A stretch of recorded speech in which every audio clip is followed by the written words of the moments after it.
좋은 아침입니다. 아침의 하나 뉴스 종합 비타민 아침의 매일경제 김은미입니다. 오늘의 일면 같이 들어가 보시죠. 매일경제입니다.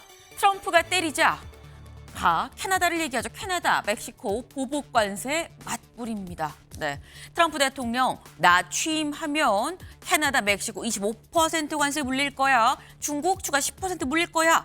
라고 선언했었죠. 그런데 말만 하는 거 아니야 라는 얘기가 있었는데 실제로 취임하자마자 서명을 했습니다. 그리고 그게 언제 실제로 부과가 되느냐 여기 볼까요? 트럼프 미국인 보호하는 게 의무다라고 얘기하면서 당장 4일부터 내일부터 이 25% 추가 10%에 대해서 부과하기로 했다라는 거죠.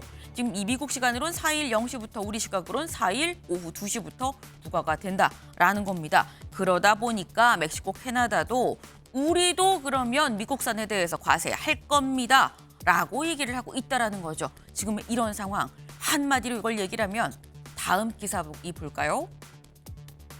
중앙일보는 이렇게 제목을 뽑았습니다. 트럼프발 관세 전쟁 터졌다라는 거죠.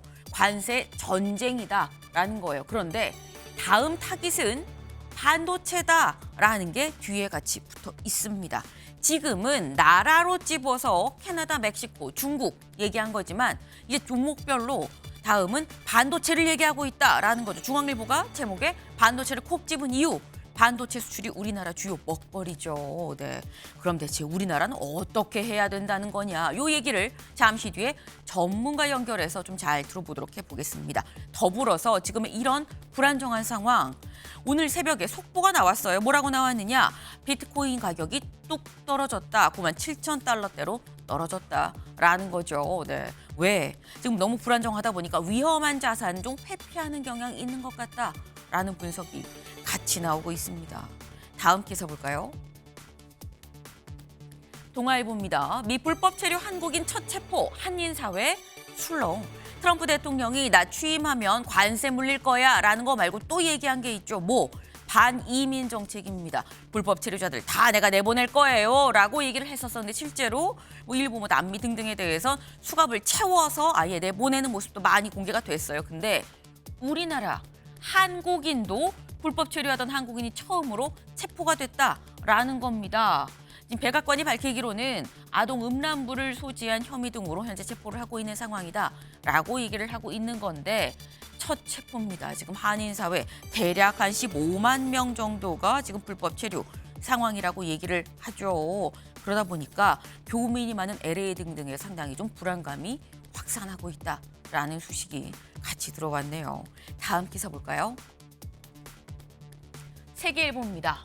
정치 양극화 심화 86% 야, 윤, 여 순으로 책임이 크다라는 게 세계일보가 창간 36주년을 맞아서 한 한국갤럽과의 여론조사에서 나왔다라는 겁니다.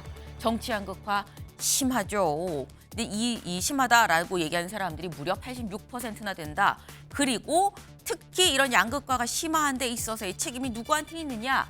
야당이 제일 크고 그다음이 윤 대통령, 그다음이 여당 국민의힘이다 라고 여론조사상에선 지금 나왔다라는 거예요. 그런데 책임으로 따지면 야당이 책임이 제일 크다라고 얘기를 하고 있지만 여길 좀 볼까요?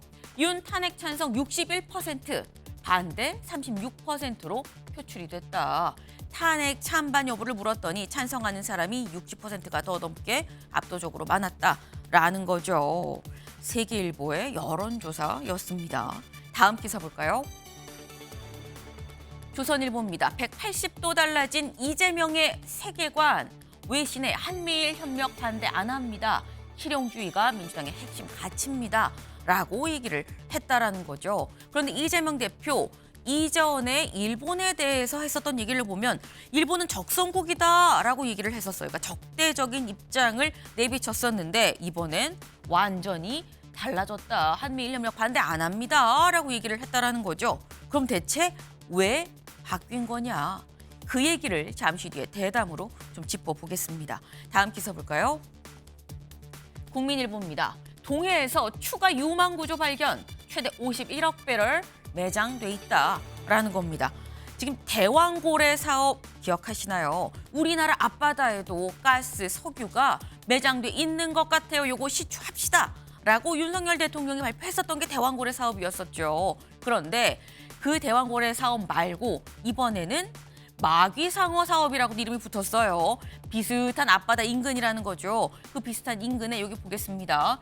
대왕고래 사업은 지금 현재 한 35억에서 140억 배럴 정도였었는데 이번엔 6억 8천만 배럴에서 51억 7천만 배럴 정도가 아마도 매장돼 있을 수 있다라는 똑같은 이 액트지오의 용역 결과 보고서가 추가로 나왔다라는 겁니다. 네. 다만 이게 지금 시추를 한 결과가 아니고요. 시추를 하기 전까지 좀 추측을 해본 지금 그런 상황입니다. 때문에 시추를 해서 실제로 나와야 현실화될 수 있을 것 같다라는 말씀도 같이 좀 드립니다.